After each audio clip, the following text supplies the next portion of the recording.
ভূমিকম্প হলে করণীয় কি? খুবই প্রয়োজনীয় প্রশ্ন। ভূমিকম্প আল্লাহ না করুন যদি আমরা এর মধ্যে পড়ে যাই কেউ, তাহলে ভূমিকম্প শুরু হলে আমরা কি করব? কোরআন এবং হাদিস আমাদেরকে কি বলে? প্রথমত, একজন ঈমানদার যে কোনো কঠিন পরিস্থিতিতে সর্বপ্রথম তার দৃষ্টি যাবে আল্লাহ রাব্বুল আলামিনের দিকে। তিনি সব কিছুর আগে আল্লাহকে স্মরণ করবেন, আল্লাহর দিকে তার মনোযোগ চলে যাবে। তিনি জিকির করবেন, আল্লাহ তাআলা স্মরণ করবেন এবং আল্লাহর কাছে দোয়া শুরু করবেন, তওবা করবেন, ইস্তেগফার করবেন, রোনাজারি করবেন, আল্লাহর কাছে পানা চাইবেন, কারণ এটাই হলো তার রক্ষার প্রধান এবং মূল জায়গা। এজন্য ইমানদার সেই কাজটি করবেন। নবী করিম সাল্লাল্লাহু আলাইহি সাল্লাম চন্দ্রগ্রহণ হলে, সূর্যগ্রহণ হলে, সাহাবীদের মধ্যে ভূমিকম্প তৈরি হলে, এরকম কোনো পরিস্থিতি তৈরি হলে তারা আল্লাহর দিকে রুজু হতেন, জিকির আজকার করতেন, আল্লাহর দিকে মনোযোগী হতেন, তওবা করতেন, ইস্তেগফার করতেন। অতএব সেই কাজগুলো আমাদেরকে করতে হবে। এটা হলো প্রথম। দ্বিতীয়ত, এরকম পরিস্থিতিতে সতর্কতামূলক ব্যবস্থা হিসাবে আমরা অবশ্যই বিশেষজ্ঞরা যে পরামর্শ দিয়ে থাকেন সেই পরামর্শগুলো অনুযায়ী আমরা আমল করব। নিজেকে নিরাপদ জায়গায় নিয়ে যাব। যদি বের হওয়ার সুযোগ থাকে ভবন থেকে বের হয়ে নিরাপদ জায়গায় চলে যাব। যদি ভবন থেকে বের হওয়ার রিস্কি হয় বা সে সুযোগ না থাকে, তাহলে অন্তত ওই যে বিমের আশেপাশে থাকা অথবা আপনার শক্ত কোনো খাট, চৌকি, টেবিল এগুলোর নিচে অবস্থান নেওয়া, আরও যে যে পরামর্শ এ বিষয়ে বিশেষজ্ঞরা দিয়ে থাকেন সেগুলো অবলম্বন করতে হবে। অন্যকে সহযোগিতা করার চেষ্টা করতে হবে। একজন ঈমানদার তিনি জাগতিক যে সমস্ত উপায় উপকরণ আছে এগুলো গ্রহণ করতে তার ঈমান তাকে বাধা দেয় না, কিন্তু ঈমানদারের সব কিছুর আছে আগে নজর চলে যাবে, তার দৃষ্টি চলে যাবে কার কাছে? আল্লাহ রাব্বুল আলামিনের কাছে। যে আমার রক্ষা করার একমাত্র মালিক মূলত কে? আমি উপায় উপকরণ হিসাবে অনেক কিছু করতে পারি, আল্লাহ চাইলে আমাকে রক্ষা করবেন, না চাইলে রক্ষা করতে কেউ পারবে না। এই জন্য দেখবেন অনেকে সামান্য আঘাতেই দুনিয়া থেকে চলে যায়, আবার অনেকে দেখবেন ভূমিকম্পের পরে 40 ঘন্টা পরে, 50 ঘন্টা পরে, একদিন পরে, 2 দিন পরে পর্যন্ত জীবিত উদ্ধার হচ্ছে কি হচ্ছে না? এই যে করোনা হলো, বহু মানুষ আমরা দেখেছি যে করোনার রোগী সাথে মাখামাখি করেছে, কিছুই হয় নাই। আবার এমনও মানুষ ছিল যে শুরু থেকে পুরো লকডাউনে দরজা জানলা বন্ধ করে পড়ে আছে, তার করোনা আক্রান্ত হয়ে দুনিয়া থেকেই চলে গেছে। আছে না নাই? অতএব সব জায়গায় বিজ্ঞান জবাব দিতে পারবে না। দুজন মানুষ পাশাপাশি আছে, একজনের ইমিউন হয়তো একটু বেশিও আছে কিন্তু সে আগে শেষ হয়ে যাচ্ছে, আরেকজন ইমিউন একটু কম, রোগ প্রতিরোধ ক্ষমতা কম, কিন্তু দেখা যাচ্ছে সে পরে শেষ হচ্ছে। কেন পরে শেষ হচ্ছে এর কোনো ব্যাখ্যা কেউ দিতে পারবে না, কিন্তু ইমানদারের কাছে ব্যাখ্যা আছে যে আল্লাহ তাআলা তার হায়াত বেশি রেখেছেন, সেজন্য সে বেশি বেঁচেছে। অতএব এরকম কোন আল্লাহ না করুন পরিস্থিতির মুখোমুখি যদি হয়, আজকে তুরস্কে যে ভূমিকম্প হয়েছে, এই ভূমিকম্প যদি আমাদের দেশে ঢাকা শহরে যদি হয়, আজকে তুরস্কে মানুষের লাশ সরাবার এবং অসুস্থ মানুষকে উদ্ধার করবার বা ভবনের নিচে পড়ে থাকা মানুষকে বের করে আনার মতো লোক তো কিছু আছে।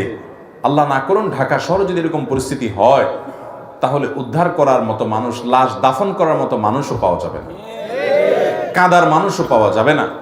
আল্লাহ রাব্বুল আলামিন আমাদের পাপের জন্য আমাদেরকে যেন শাস্তি না দেন, আল্লাহ যেন আমাদের প্রতি রহম করেন, আমাদের প্রতি আল্লাহ যেন ইহসান করেন, আমাদের এই গরিব দেশের প্রতি, গরিব সমাজের প্রতি আল্লাহ তাআলা যেন ইহসান করেন, যেন এই বিপদ আমাদের না আসে, এবং তুরস্কের ভাইদেরকে আল্লাহ যেন হেফাজত করেন। তাহলে খোলাসা কথা হলো, আল্লাহ না করুন যদি ভূমিকম্প শুরু হয়, আপনি দৌড়ে গিয়ে নিরাপদ জায়গায় যেতে পারেন। এমনকি আপনি নামাজে আছেন, যদি মনে হয় ভবন ভেঙে পড়তে পারে, বিপদ বেশি আছে, তো আপনি নামাজ ছেড়েও যেতে পারেন, জায়েজ আছে। এটা নিষেধ না, হারাম না যে নামাজ ছাড়া যাবে না। জীবন যদি চলে যাওয়ার আশঙ্কা হয় তাহলে নামাজ ছেড়ে আপনি বাহিরে গিয়ে পরে আপনি নামাজটা পড়ে দিবেন, সেই সুযোগ ইসলামে আছে, কারণ জীবন রক্ষা করার নির্দেশ আল্লাহ তাআলা আমাদেরকে দিয়েছেন। সেই চেষ্টা আমরা করব, কিন্তু ইমানদারের বিশ্বাস থাকবে যে আমার জীবন রক্ষা করার একমাত্র মালিকই হলেন আল্লাহ তাআলা, বাকি সব উপায় উপকরণ মাধ্যম এগুলো আমি ব্যবহার করার আছে করব, কিন্তু কর্ণওয়ালা জাত মূলত কে? অতএব ইমানদারের বিশ্বাস হবে সেটি। এই জন্য ভূমিকম্প শুরু হলে ইস্তেগফার, দোয়া, জিকির, সাদাকা, তাসবিহ, সালাত, আল্লাহর দিকে মনোনিবেশ করা, আল্লাহর কাছে আল্লাহর কথা স্মরণ করা এবং আল্লাহর কাছে পানা চাওয়া, এটা হবে ইমানদারের কাজ। কারণ এটা আয়াতুম মিন আয়াতিল্লাহ, আল্লাহর কুদরত সমূহের মধ্যে থেকে একটি। কিয়ামতের আগে ভূমিকম্প হবে, সেই ভূমিকম্প এই ভূমিকম্পের মতো না। আজকে এই ভূমিকম্প গোটা পৃথিবীর মানুষকে স্তব্ধ করে দিয়েছে, কিন্তু কিয়ামতের আগে যে ভূমিকম্প হবে, আল্লাহ তাআলা বলেছেন যে ইন্না জালজালাতাস সাআতি শাইউন আযীম, কিয়ামতের আগের যে ভূমিকম্প হবে সেটা হবে বিশাল ব্যাপার। তার বিশালত্ব এবং তার ভয়াবহতা কোন পর্যায়ে থাকবে, তার জটিলতা কোন পরিস্থিতি মানুষকে নিয়ে যাবে, এবং সে সম্পর্কে আল্লাহ রাব্বুল আলামিন কোরআনে কারীমে বলেছেন, ইয়াউমা তারাউনাহা তাযহালু কুল্লু মুরজিআতিন আম্মা আরদাআত। সেদিন মা তার দুগ্ধপোষ্য শিশুকে, দুধদানকারিণী মা ভুলে যাবেন, দুধ পান করছে সন্তানের কথা ভুলে যাবেন পরিস্থিতি দেখে, ভয়াবহতা দেখে। ওয়াতাদা কুল্লু যাতি হামলিন হামলাহা, গর্ভধারণকারী মার গর্ভ খালাস হয়ে যাবে, তিনি টেরও পাবেন না ভয়াবহতা দেখে। ওয়াতারান নাসা সুকারা, এবং দেখবে পৃথিবীর মানুষ মাতালের মতো, পাগলের মতো ছটফট করে ছুটে বেড়াচ্ছে এদিক সেদিক, দিক বিদিক। ওমা হুম বিসুকারা, কিন্তু তারা প্রকৃত অর্থে কেউ মাতাল নয়। ওয়ালাকিন্না আযাবাল্লাহি শাদীদ, কিন্তু আল্লাহর পাকড়াও বড় কঠোর এবং বড় কঠিন।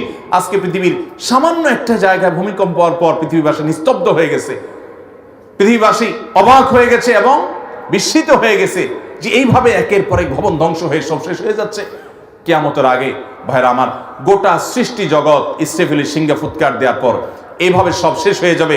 ইযা যুলজিলাতিল আরদু জিলজালাহা ওয়া আখরাজাতিল আরদু আথকালাহা, যখন সেই ভূমিকম্প হবে গোটা পৃথিবী ফেটে চৌচির হয়ে মাটির ভেতরকার সব বের হয়ে আসবে। অতএব সেই ভয়াবহতম দিনে আল্লাহ রাব্বুল আলামিন আমাদেরকে যেন ফিতনা থেকে হেফাজতে রাখেন। অতএব ঈমানদার যে কোনো পরিস্থিতিতে আল্লাহর দিকে মনোনিবেশ করবে, আল্লাহর কথা স্মরণ করবে, আল্লাহই তার মূল রক্ষাকারী। এরকম পরিস্থিতিতে আমরা সেই জিকির, সাদাকা, সালাত, দোয়া, ইস্তেগফার, তওবা এগুলোর ভিতরে মাশগুল থাকবো। নবী সাল্লাল্লাহু আলাইহি সাল্লাম চন্দ্রগ্রহণ, সূর্যগ্রহণ ইত্যাদি হলেও তিনি আমলই করতেন। আজকাল তো চন্দ্রগ্রহণ, সূর্যগ্রহণকে আমাদের যুবকরা এনজয় করে, বিভিন্ন ডিভাইস নিয়ে দেখেও করে যায়। ঠিক না ঠিক? তথ্য প্রযুক্তির উন্নতি মানুষকে আল্লাহ থেকে অনেক সময় দূরে সরিয়ে নিয়ে যায়। আজ সামুদ জাতির ইতিহাস পড়াশোনা করেন, তাদের ধ্বংসাবশেষ এখনো সৌদি আরবের মাদায়েন সালেহে আছে, জর্ডানের পেট্রাতে, অন্যান্য জায়গাতে আপনার বহু আল্লাহর অবাধ্যদের তাদের ধ্বংস হওয়া সেই জায়গাগুলো আল্লাহ এখনো রেখে দিয়েছেন। 200-400 না, হাজার হাজার বছর আগে ধ্বংস হয়েছে, তাদের এখনো সে নাম নিশানা, তাদের সে আলামতগুলো আল্লাহ এখনো রেখে দিয়েছেন।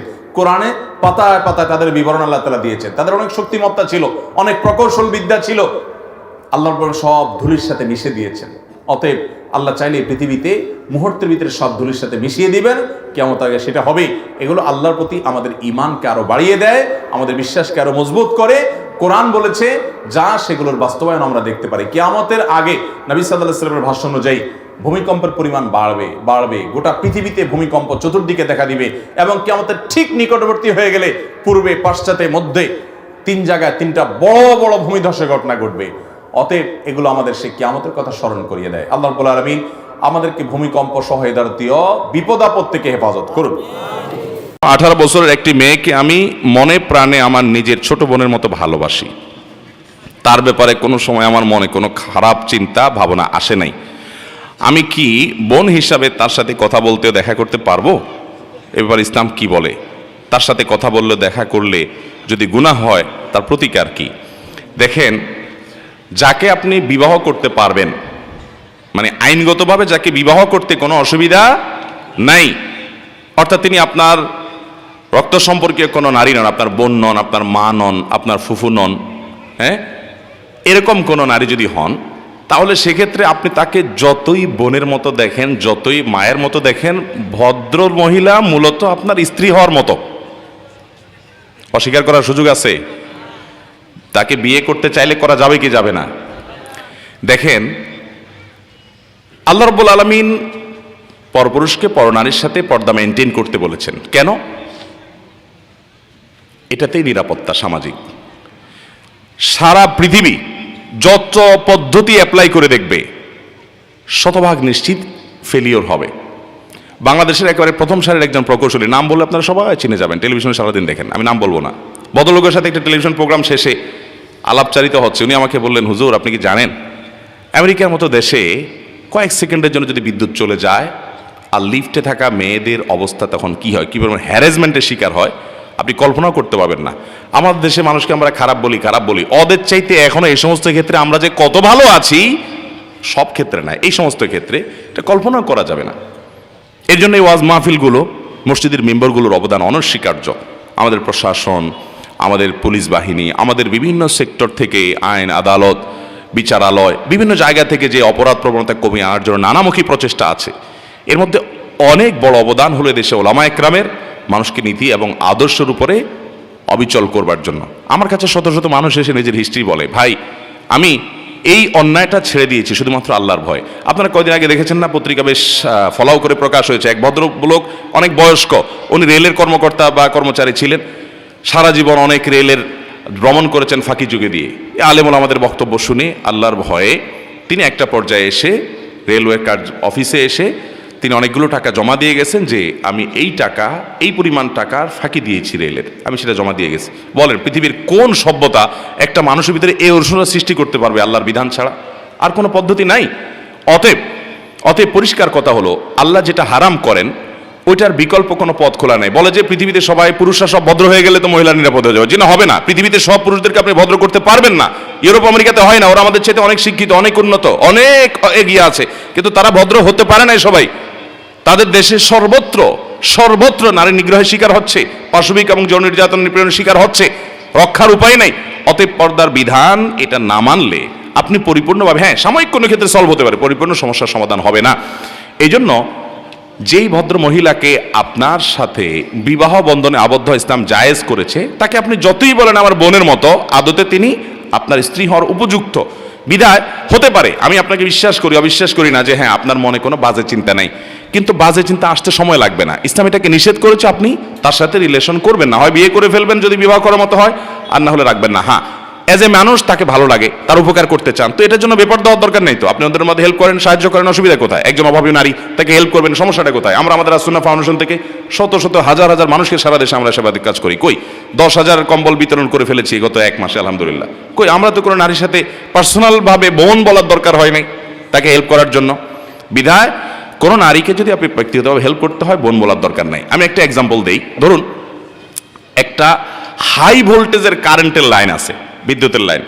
এই মুহূর্তে বিদ্যুৎ নাই, ওখানে হাত দিলে কিছু হবে না যেহেতু বিদ্যুৎ নাই, কিন্তু ভোল্টেজটা এত হাই যে বিদ্যুৎ যদি থাকে আর ওই টাইমে কেউ এখানে স্পর্শ করে, সাথে সাথে কয়লা হয়ে যাবে, ছাই হয়ে যাবে, এইরকম ভয়াবহ। তো এই জায়গায় বিদ্যুৎ নাই, এই জন্য আপনাকে যদি বলি যে বিদ্যুৎ তো নাই, আপনি এখন হাত দেন, সমস্যা কোথায়? আপনি কি দিবেন? আমার কথা বোঝেন নাই? বিদ্যুতের একটা লাইন লিক আছে, লাইনটা খুব হাই ভোল্টেজ। আপনাকে আমি বললাম ভাই এখন তো বিদ্যুৎ চলে গেছে, বিদ্যুৎ নাই, আপনি হাত দেন, সমস্যা কোথায়? আপনি দিবেন? কেন দিবেন না? কখন আসবে ঠিক ঠিকানা, যদি আইসা পড়ে তখন অবস্থা কি হবে? ঠিক কিনা বলেন? এই রিস্ক কেউ কখনো নেয় না। যে নারীকে আপনার বোনের মতো মনে হয়, পবিত্র মন, আপনার মনে কোনো বাজে চিন্তা আসছে না, আমি রেসপেক্ট করি, আপনাকে বিশ্বাস করি, কিন্তু কখন যে আপনার মনে আসবে সেটার কোনো ঠিক ঠিকানা। এই জন্য ইসলাম বলেছে আপনাকে আগে থেকে সাবধান হতে হবে, এর কোনো বিকল্প। অনেকে বোন পাতে, ধর্মের ভাই, ধর্মের বোন, ধর্মের বাপ, এরপরে পত্রিকা নিউজ হয় এই ধর্মের বোন নিয়ে পালায় চলে গেছে। হয় কি হয় না বলেন? বিধায় এগুলো করা জায়েজ নাই। ইসলাম মানার ভিতরে কল্যাণ আছে, এটা না মানার ভিতরে অকল্যাণ আছে, আমাদের বুঝে আসুক বা না আসুক। আল্লাহ তাআলা আমাদেরকে পরিপূর্ণভাবে ভালো মুসলমান হওয়ার তৌফিক দান করুন।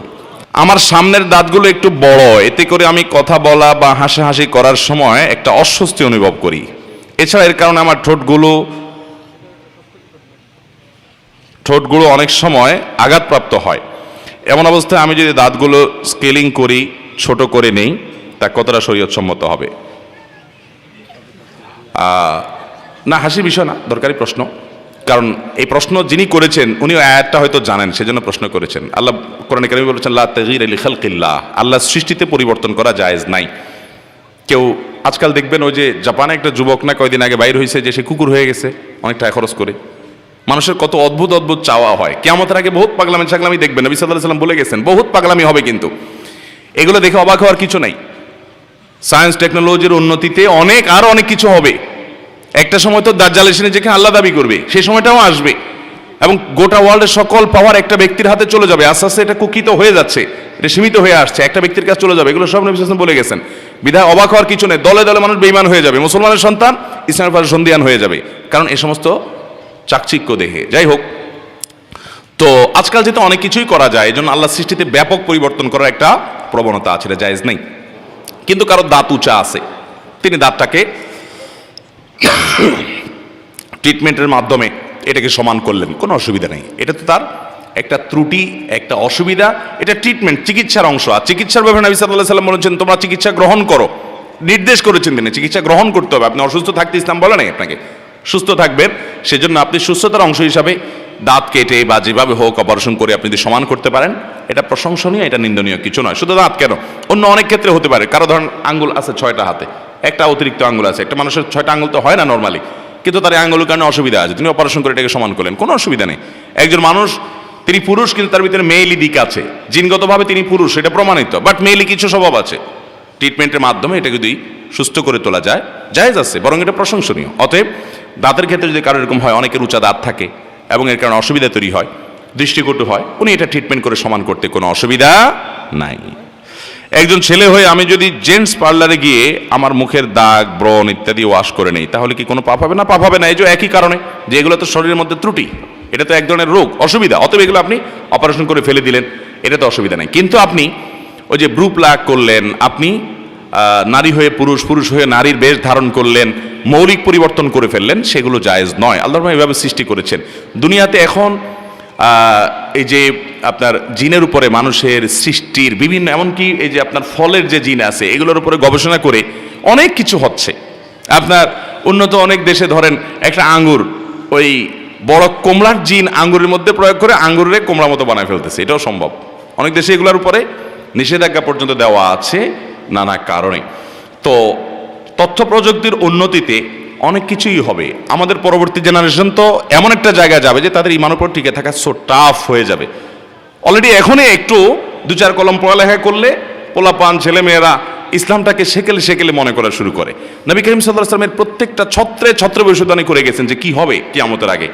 আল্লাহ তাআলা আমাদেরকে ভয়াবহ সময়গুলোতে ইমানের উপর অটল থাকার তৌফিক দান করুন, এসব বিভ্রান্তির জন্য আমাদেরকে বেঈমান না করে।